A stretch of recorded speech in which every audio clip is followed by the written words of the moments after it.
My name is Lieutenant Virgil Dodd. Spelling of my first name is Virgil. Last name is Dodd, D-O-D-D. I'm the lieutenant with the Gila County Sheriff's Office. The Sheriff's Office would like to give a little update on what's going on with our search in Tonto Basin regarding the 6-year-old Willa. Today we had another busy day with first responders and search teams, volunteers, citizens from the community, and volunteers from all over the state here in Arizona coming together trying to find this little girl. Unfortunately, we didn't find her today, but we did a very thorough search today. We had boots on the ground on both sides of the river.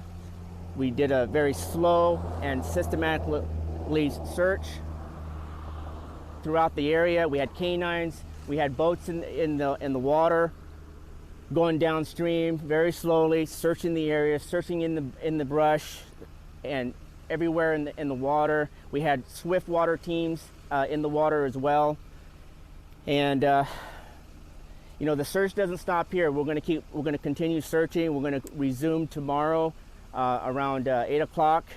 As when it gets dark tonight is probably when we're going to suspend the search for tonight.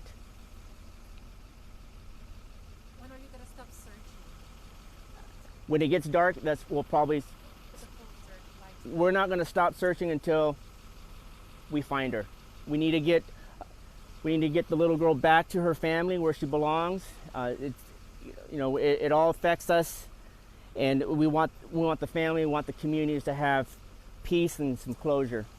When will this turn into a recovery operation versus search? Again, these type of situations, it's very sensitive especially if it's your loved ones, but we want to be very optimistic about these things, but sometimes I understand we have to be realistic. But again, the search continues, and we're going to continue searching, and we're going to find her and bring her back to her family. I know that's the priority as well right now, but can you talk about any possible charges that the driver might be following? I know Arizona has the stupid motorist law, and there's some other charges that you can be facing.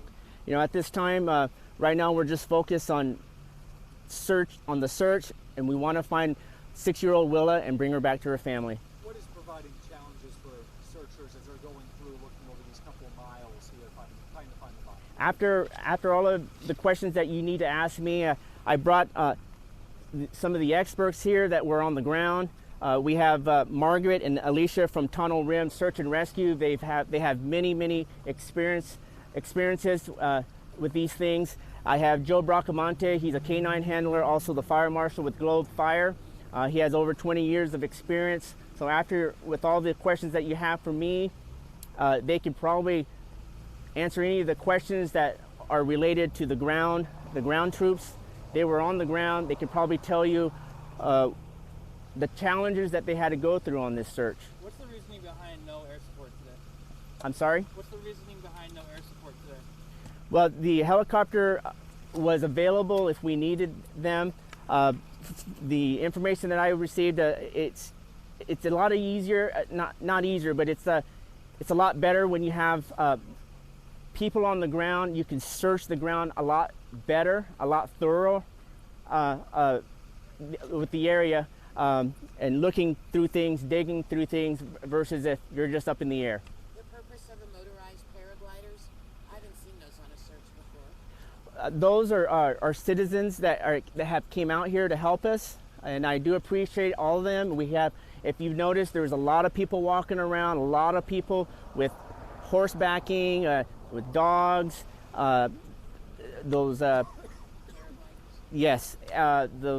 They're just out there helping us out, and we do appreciate that. More eyes on the ground is better, so we can find this little girl for the family. I know there was some interest in a log pile yesterday, about 200 yards from where this truck got stuck, and you were going to dig through it in hopes of finding something. What happened with that? I can tell you a little bit about what I know. What I know is they haven't given me any information on that. The team behind me might be able to give you a little bit more information when you start asking them questions, but they haven't. They've been digging through it. The citizens been digging through that pile, and we haven't heard any information regarding that. So based on that, they probably haven't found anything yet. That's just a civilian up there right now. That is a civilian. And that helicopter, do you know it's like part of it? That's unclear. Potentially, how far could Willa be? I mean, how far could she have been washed away all the way to Roosevelt Lake? Are you looking that far? Well, today we searched the area at least 4 or 5 miles downstream towards the lake. You know, when you're talking about an item in the water, like such as a body, anything could happen with that. You have a lot of brush, you have a lot of dams, it can get snagged up on something. We just don't know, and we just have to keep going out there and start looking and just keep looking. Fatigue has to be a factor as well as I look at this tired dog in front of me. I mean, dogs are tired, people are tired, horses get tired. Talk about the fatigue factor. You know, I wasn't on the ground, but just speaking in general, it's very tiring. I mean, 4 or 5 miles of rough terrain, rockiness, you know, heat sometimes can play a role in some cases. You know, and it just depends on the person's physical abilities too, as well. Dogs go through the same thing.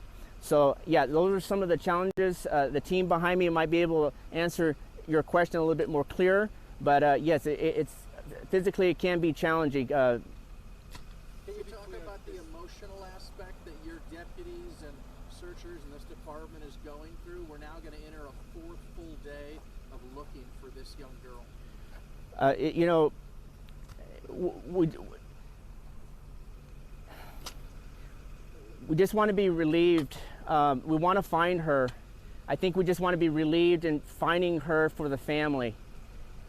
We want to get her back to the family, for them, for the community, so they could have peace and closure on this. And we're not going to stop looking.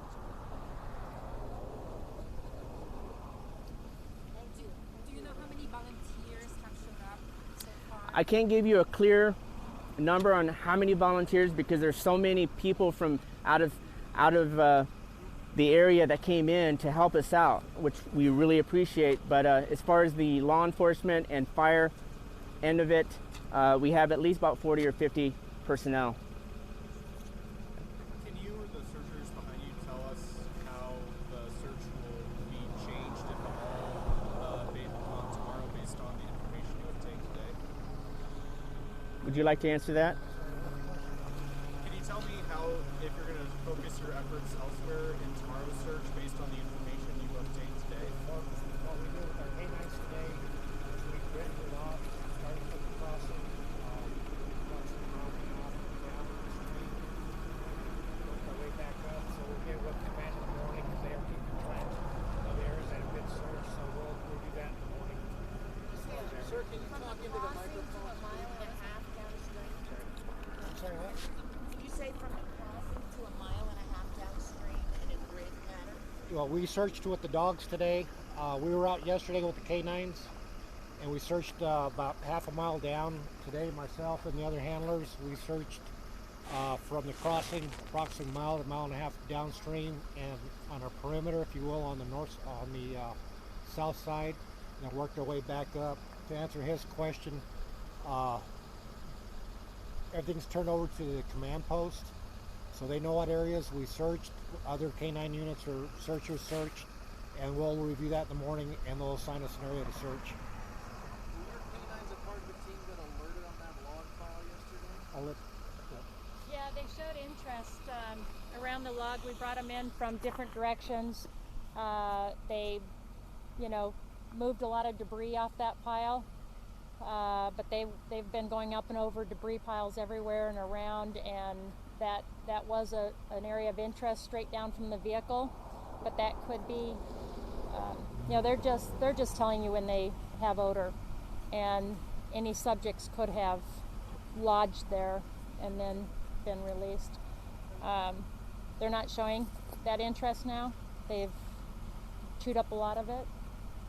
So, Were there any other areas that were interest or hot for these dogs today? No, not in the area we searched. They went through stuff, over stuff, massive debris piles, a lot of beaver, huge trees down, thick leaf litter on the ground. So they worked hard. Very short breaks, 5-10 minute breaks, maybe what every hour, couple hours, and no alerts, no more interest. How much of the area remains still needs to be searched by a K9 unit? Would you say? That's to be left up to the command post. They do all the strategic planning for these to be searched, so we'll do that for them. That we have to assign to them.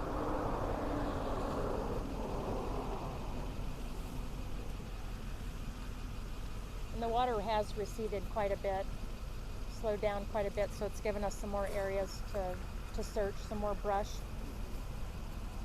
They had a track hoe out there also, moving some of our debris piles that were hard for us to get through in the dog. So we had a lot of help out there with that today.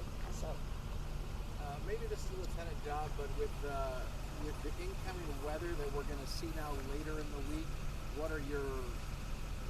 what's your plan to tackle this with more weather coming in now? Right now it's unclear. We're going to be working on logistics on that.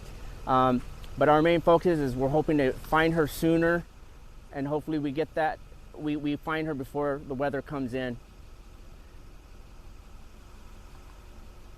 And I just want to say to everyone that's brought in food and water for all of our volunteers, I want to tell everyone that participated in that, thank you very much. We very much appreciate that. I want the public to know that we are out here working very, very hard, trying to find little 6-year-old Willa. We want her back to her family. We want her back for her family so they can have some peace and closure, and for the community as well.